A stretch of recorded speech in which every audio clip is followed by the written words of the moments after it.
how far along would you say the team is now? Obviously, that question was asked before the season as well, but now the spinners have come in and played. So how far along would you say, given this victory?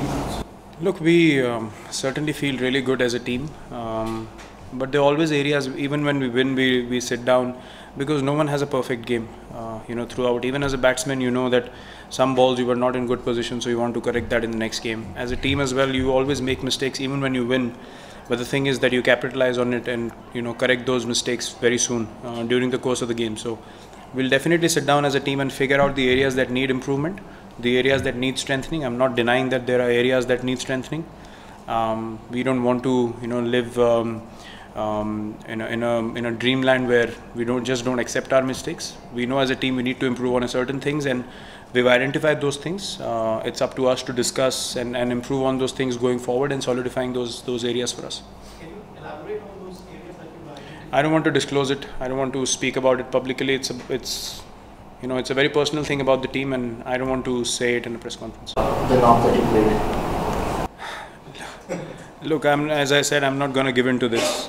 I know for a fact 90% of the people didn't give us a chance after 2 tests. I was sitting in the same room giving a press conference. So we understand where we've come from. I'm not going to live in a dreamland right now and accept all the praise and sit here and feel good about this, because it doesn't matter to me. Honestly, it doesn't. It didn't matter when we were 2-0 down. It doesn't matter when we're 5-1 up. Because what matters is the respect in the change room. What matters is what the management thinks about me, what I think about the players, what the players think about me. And that's all that matters to me. These things do not matter. I know the headlines change from day in, day out. Tomorrow I play a bad shot and get out for 0. Everyone will conveniently do what they want to do. So, as I said, it's not my job to say anything about what I do. Yes, if I make a mistake, I will come here and accept it. I've never been one to give excuses, and I will remain like that. But I'm never one to come here and praise myself. I can never do that, because, as I said, this is a job for me. I'm not doing anyone a favor. I'm representing the country. It's an honor for me, and I'm just stepping out to do my job. Not one bit. We had the same mindset when we played in Sri Lanka recently. We had the same mindset when we beat Australia. When we beat Sri Lanka 9-0, everyone said it's a weak team. When we beat Australia, they still said Australia is not a good ODI side. Then we beat New Zealand. Then we beat Sri Lanka again. And we've beaten South Africa here again. So the focus has always been on the team. It doesn't matter to us who's playing, who's not playing. Whether the team is what is supposed to be or it's not in our hands, and it's none of our concern. We want to take the best team as far as we can on the field and have the best mindset to perform every given day that we represent our country. And that remains our mindset, regardless of what happens. The ups and downs will always be there.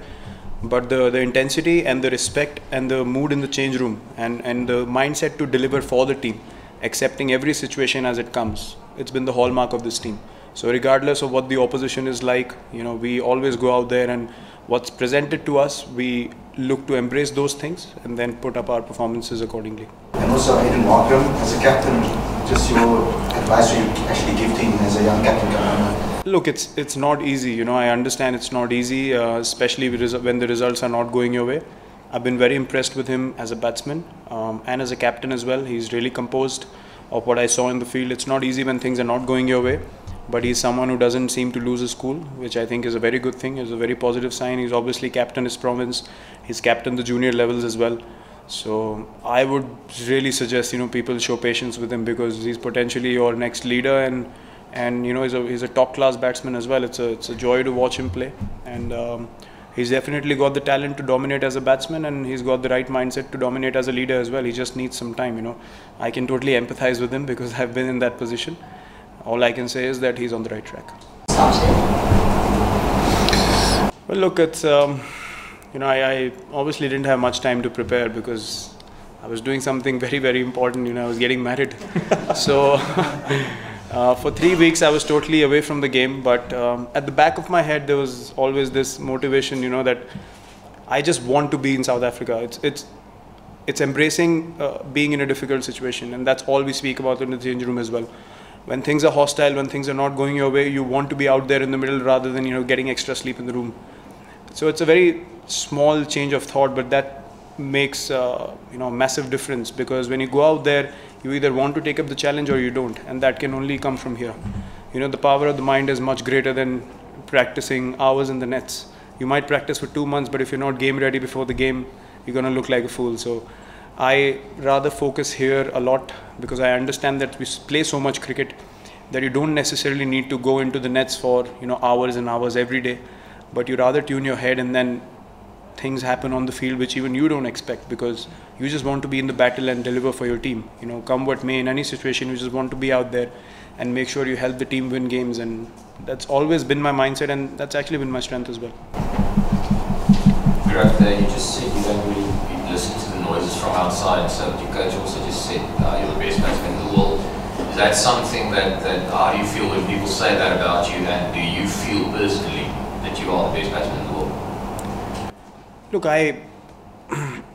I'll be very honest with you. I don't at this stage I don't feel like competing with anyone. It's all about you know, how I prepare before the game, what my work ethics are like, and how I'm feeling on game day. And my only motivation is to get into that frame of mind.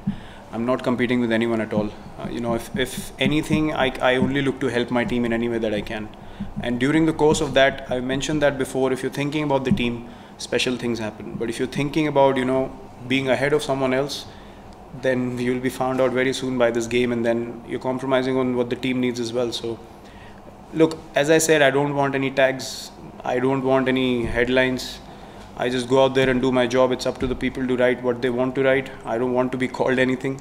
It's my job. You know, I'm supposed to do what I'm doing. I'm not doing anyone a favor, as I said. So I just want to be in the zone of working as hard as I can and trying to do the best that I can for the team. And then everyone's doing a job. You know, they have the freedom to write and say what they want, but it's very important that I don't change with that, because my zone is very simple.